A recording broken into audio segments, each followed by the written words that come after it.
If y'all got questions, shout them out. That's no big. I'll talk. I'll go blue in the face. And if not, I'll play another song. The first album we put out,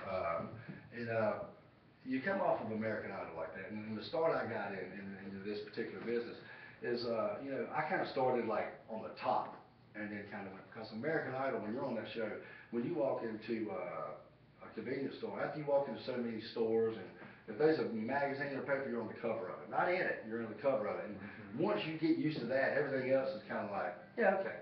You know, like I was on stage with Queen. At the time, I was like, yeah, this is cool. Next, you know, what are we gonna do next? What are we gonna do next? Sat beside Stevie Wonder on the piano while he played Superstition and I sang it. At the time, it was like, yeah, that was cool. Nice to meet you, man. Yeah, and you're on next.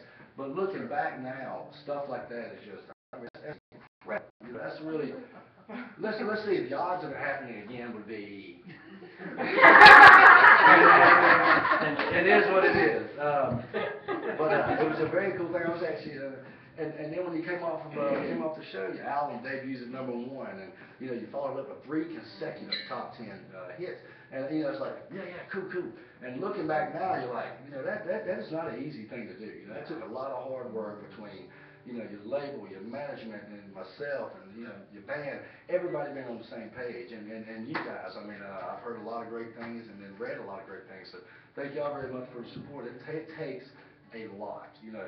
When I was on American Idol, if I pooted on stage, it'd be all over the world. Everybody knows about it. Now when I release a song, it's hard to get people, you know, it's like, hey, you know, over here, you know, so thank y'all very much for all the help. It really does. It's okay. It really does mean the world. Thank y'all so much for all the help.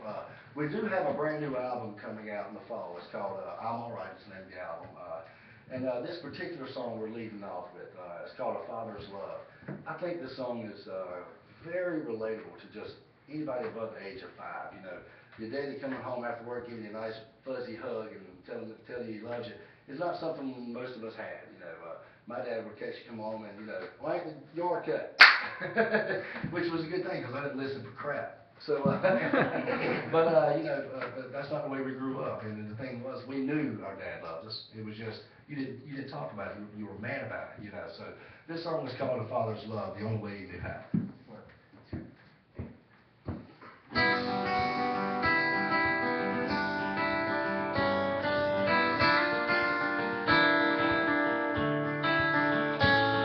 For the longest time, I guess I thought he didn't give a damn. It's hard to read and hard to please, yet that was my only name. And on the day I left for college, it was nothing new. We never had that hearts and heart, we had too much to do. He checked the air in my tires, the belts and all the spark plug lights. And when the hell's the last time had this oil change? And as I pulled out the drive, he said, be sure and call your mom sometime. And I didn't hear it then, but I hear it now. He was saying, I love you, the only way he knew how.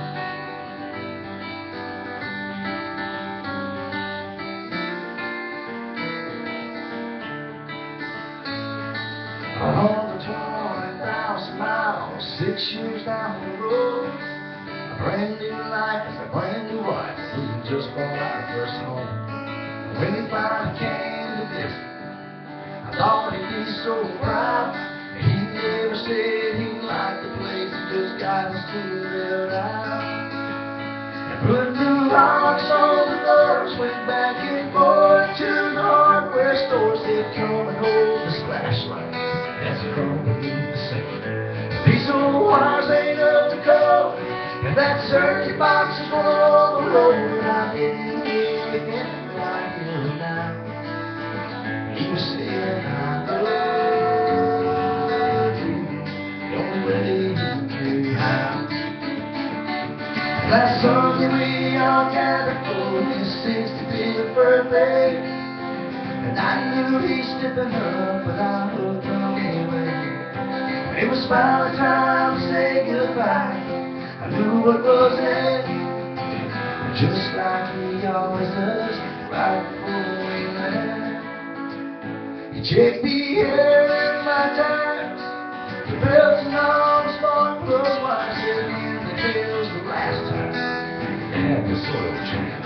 And as I pulled out the drive, he said, be sure and call him off sometime. And I didn't hear it then, but I hear it now. He was saying, I love you. He was saying, I love you. Every day he knew how.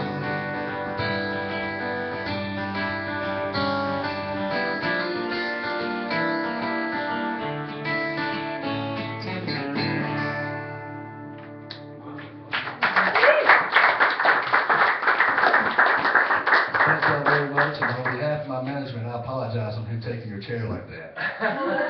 Did anybody else catch that? She stood up, went to the bathroom, came back in. Nothing. No, right here. She took it from me for a really So, Bucky, wait a second. You look at an article. Before this